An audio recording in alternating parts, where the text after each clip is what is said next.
Et nous sommes de retour sur le plateau de la Web TV de l'immobilier organisé par Acheter Louer avec notre partenaire exclusif, le réseau ERA Immobilier. Et justement, mon invité, c'est Jérôme Bost. Bonjour. Bonjour Gaël. Vous êtes directeur de l'animation du réseau ERA Immobilier.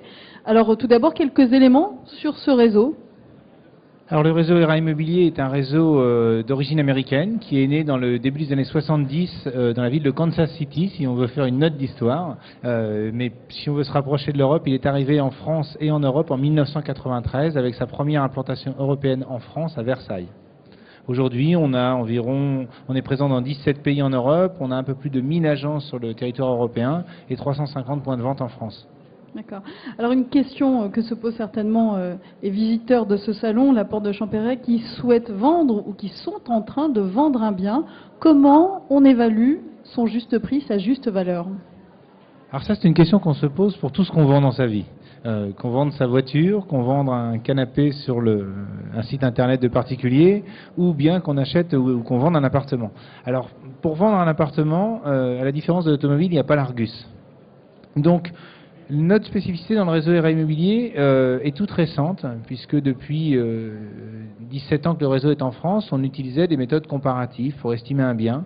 On se contentait, j'allais dire, de comparer le bien qui allait être mis sur le marché à des biens qui s'étaient récemment vendus ou qui étaient actuellement à la vente. À compter du 11 octobre, donc dans quelques jours maintenant, on lance un tout nouveau produit qui se nomme la multi-expertise. Pourquoi on lance ce tout nouveau produit ?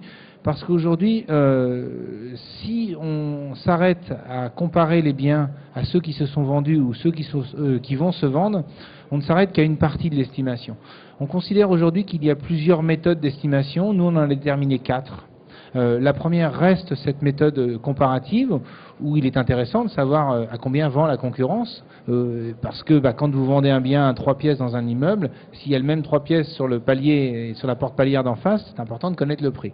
Et puis surtout de savoir également les biens qui se sont vendus à ce prix-là. Ça reste intéressant. Mais on a pensé qu'il était également intéressant de réunir une commission d'estimation réunissant tous les professionnels de l'immobilier de l'agence qui, eux, vont se mettre à la place de leurs acquéreurs en disant à quel prix les acquéreurs seraient prêts à acheter cet appartement. Donc ça, c'est la deuxième et la seconde méthode. La troisième méthode, elle, va plus avoir rapport à la valeur locative, puisque tous les gens n'achètent pas uniquement pour se loger, certains achètent pour investir, particulièrement une nouvelle catégorie de gens qu'on voit arriver en ce moment qui s'inquiètent pour leur retraite et plutôt que de placer à la bourse ou dans l'assurance vie, ils vont acheter dans la pierre. Alors c'est d'estimer le bien par rapport à sa valeur locative et sa rentabilité locative.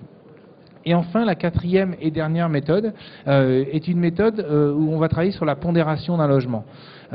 Souvent, le propriétaire vendeur qui va voir une agence immobilière lui explique, lui fait visiter son appartement. Ça, c'est la première chose. Alors, on note le nombre de pièces, le nombre de chambres, les surfaces habitables. Et puis après, le vendeur rentre dans un côté plus technique, plus émotionnel, sur l'environnement, l'exposition, les écoles, les commerces. Très souvent, je l'ai vécu moi-même en tant que vendeur, on a l'impression que l'agent immobilier ne nous écoute pas. Pourtant, tous ces éléments sont très importants sur la valeur du prix.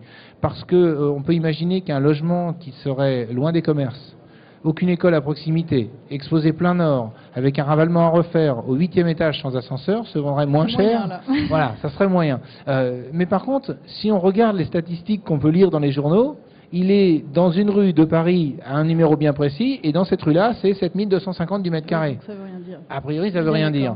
Donc, il y a toute une pondération qui va s'appliquer à ces mètres carrés. Alors, un appartement qui va être au nord va perdre un peu en valeur du mètre carré, alors qu'un appartement au sud va lui augmenter un petit peu. Un appartement qui est très bien isolé va lui augmenter encore une fois. Donc on va en fait pondérer la valeur au mètre carré du logement par rapport à tous ces éléments et ces critères, notamment le parking, par exemple, si on veut être à Paris. En province, le fait d'avoir un garage ou un sous-sol. On ne peut pas imaginer une maison en province qui n'aurait pas de garage ou de dépendance ou de sous-sol. Donc voilà, c'est toutes ces choses-là. Alors ça nous donne 4 méthodes d'estimation qui sortent des prix pas totalement et diamétralement opposés, bien sûr, mais ça nous donne une fourchette libre au vendeur au final, parce que c'est lui qui va décider du prix de mise en vente, de décider vers quel type de client il va vouloir se diriger. Il préfère viser les investisseurs, il préfère viser les primo-accédants, il préfère viser tout le marché, donc ça va être à lui de se positionner et de, je dirais, j'allais dire, prendre ses responsabilités. L'agent immobilier doit avoir un rôle de conseil. C'est d'ailleurs pour ça que nous, on ne parle pas d'estimation, mais d'avis de valeur. Nous, on donne un avis sur la valeur du bien et le client décide et prend ses responsabilités pour la mise en vente. Oui, parce que ce qui est intéressant, c'est que tout le monde ne vend pas pour les mêmes raisons. C'est ce que vous avez C'est ce que constaté, voilà. Oui, c'est ce que je disais ce matin sur ce même plateau lors d'une table ronde. Les vendeurs ne vendent pas forcément tous pour les mêmes raisons. On a des vendeurs qui doivent vendre dans l'urgence parce qu'ils ont une mutation, d'autres qui vendent parce qu'ils ont une envie.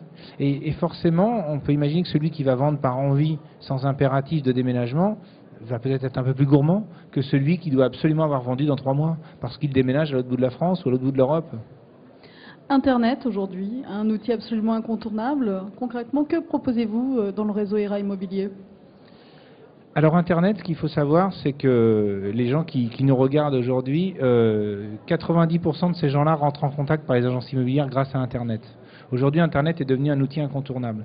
Donc nous avons développé dans le réseau ERA une politique numérique extrêmement large. Alors, c'était un peu plus facile peut-être que pour certains de nos confrères, puisque nous sommes internationaux au départ. Donc nous avons tout un tas de niveaux de sites internet, en partant du niveau le plus large, qui est un site internet mondial, qui est le era.com, où il y a tous les biens en vente du monde entier dans le réseau ERA. Alors il y a les biens du Japon, de l'Asie, de l'Australie. Si je veux acheter à Kansas City, par exemple. Eh bien, vous pouvez. Voilà. Après, je ne sais pas ce que vous recherchez, mais on peut sur le site era.com. Il y a un deuxième niveau de site qui se rapproche de nous, qui est le site européen, qui était dédié aux biens de prestige, les biens qui sortent un petit peu d'un marché classique, un château dans la Creuse, un très beau logement sur Paris. Ça, c'est le deuxième niveau. Le troisième niveau est bien sûr un portail franco-français, qui est le erafrance.com, où on peut retrouver 40 000 biens disponibles à la vente, avec une spécificité, c'est que nous avons pensé ce site internet pour le consommateur. On pourrait, souvent quand on voit des développeurs de sites internet, ils pensent technologie. Et ça clignote de partout, ça s'allume, ça brille, c'est génial. Sauf que les gens, ils trouvent jamais de maison à vendre. Alors là, en 2 clics, on peut voir des logements. C'est quand même ce qui intéresse le consommateur. On imagine que quand on pousse la porte d'une boulangerie, c'est pour acheter du pain. On n'a pas envie que ça clignote de partout. Une agence immobilière, c'est la même chose. Je crois qu'il y a beaucoup de sites qui ne sont pas très ergonomiques finalement. Pas intuitif, oui. Oui, on le voit également, vous savez, avec les téléphones portables, certains sont plus intuitifs que d'autres. Vous changez de téléphone portable, vous êtes perdu ou pas. Ça dépend de comment il a été fait par le... Mais on sait à quoi vous pensez. Exactement. Alors ça, c'est pour le portail français. Oui. Afin d'être présent aussi en région et de pouvoir mettre en avant les gens qui nous font confiance, notamment en nous confiant des biens en exclusivité à la vente, chose qui représente à peu près 40% des transactions qu'on réalise aujourd'hui. 4 clients sur 10 nous confient leurs biens en exclusivité. Donc nous avons des portails régionaux. Alors le portail sur Paris, c'est ERA Immobilier IDF. Voilà. Ça, c'est le nom du portail régional. L'autre niveau, chaque agence du réseau ERA a son propre site internet afin de mettre en avant ses propres produits dans son quartier très localement. Et la spécificité et l'exclusivité du réseau ERA, puisque nous sommes le seul à présenter ce service, c'est que quelqu'un qui met en vente un bien en exclusivité dans le réseau ERA peut avoir son propre site internet pour son appartement ou sa maison. Vous vendez votre maison, je vais reprendre le même exemple qu'on a déjà pris, votre maison s'appelle Les Lilas, et bien on vous fait un site internet qui s'appelle leslilas.com. Donc sur ce site, il n'y a que votre maison. Aucune autre maison n'est en vente dessus, c'est le vôtre. Et pour la petite anecdote, le jour où la maison est vendue, on vous fait don de l'URL et vous pouvez garder leslilas.com. D'accord, et ça me coûte combien tout ça ? Alors tout ça, c'est gratuit, naturellement, puisque l'agent immobilier, étant intermédiaire entre un vendeur et un acheteur, n'est rémunéré que lorsque la transaction se réalise. Donc toutes les actions que l'on met en place pour un client vendeur sont bien sûr gratuites si on ne vend pas son bien. Tout ce qu'on aura pu faire, tant pis pour nous si on ne réussit pas à vendre. Nous, on est payé si on réussit. C'est un des rares métiers où ça existe, mais quelqu'un qui ne réussit pas n'a pas de salaire. Quand on met un bien en vente, alors admettons les Lilas, voilà, je mets ma maison Les Lilas en vente, c'est un petit peu anxiogène, c'est-à-dire on se demande est-ce qu'il y a eu des visites, comment ça se passe, j'arrive pas à joindre mon agent immobilier, comment est-ce que vous traitez ce problème chez ERA, comment vous vous comportez par rapport aux vendeurs en fait ? On peut imaginer que les agents immobiliers suivent mal leurs clients ? Je sais pas ce que je voulais dire, mais Quand on est vendeur, on est exigeant, et puis il y a beaucoup d'affect aussi, parce qu'une maison, c'est pas une voiture, c'est quelque chose. Je crois que c'est pas de voilà. l'exigence. Le logement, c'est ce qu'on a de plus cher. On y a vu naître ses enfants, grandir sa famille. Il y a un rapport affectif très développé avec le logement. Et quand on met en vente son logement, on donne ses clés. Physiquement, on confie ses clés à un agent immobilier qui va rentrer dans notre intimité, avec des gens qu'on ne connaît pas. La moindre des choses que l'on doit faire à ce moment-là, c'est de le tenir au courant de ça. Donc nous avons encore une fois une spécificité, c'est que nous avons développé un portail internet où quelqu'un qui nous confie la vente de son logement a un code d'accès et il peut voir en temps réel tout ce qui se passe pour son logement, que ce soit les publicités ou les visites. Même au milieu de la nuit, je peux consulter ? À l'autre bout du monde. Voilà. Vous confiez votre appartement à une agence ERA, on vous donne des codes d'accès, vous avez une visite un samedi à 16h, à 16h30, vous retrouvez le commentaire de visite sur le site internet. D'accord. Alors il y a un autre sujet qui fait la une de l'actualité, c'est ce fameux DPE, le diagnostic de performance énergétique, qui va être affiché, on le sait, à partir du 1er janvier prochain, sur tout bien, à la location ou à la vente. Êtes-vous prêt chez ERA à cette échéance ? Alors j'ai envie de répondre chez ERA, même pas peur, puisque il y a 2 ans que nous avons lancé l'affichage du diagnostic de performance énergétique dans nos agences dès la mise en vente ou dès la mise en location. La loi nous obligeait à donner l'information au moment de la transaction. Nous, on avait décidé depuis 2 ans d'informer le consommateur dès la mise en vente. Donc ce qui arrive au 1er janvier, là, ça fait 2 ans qu'on le met en place.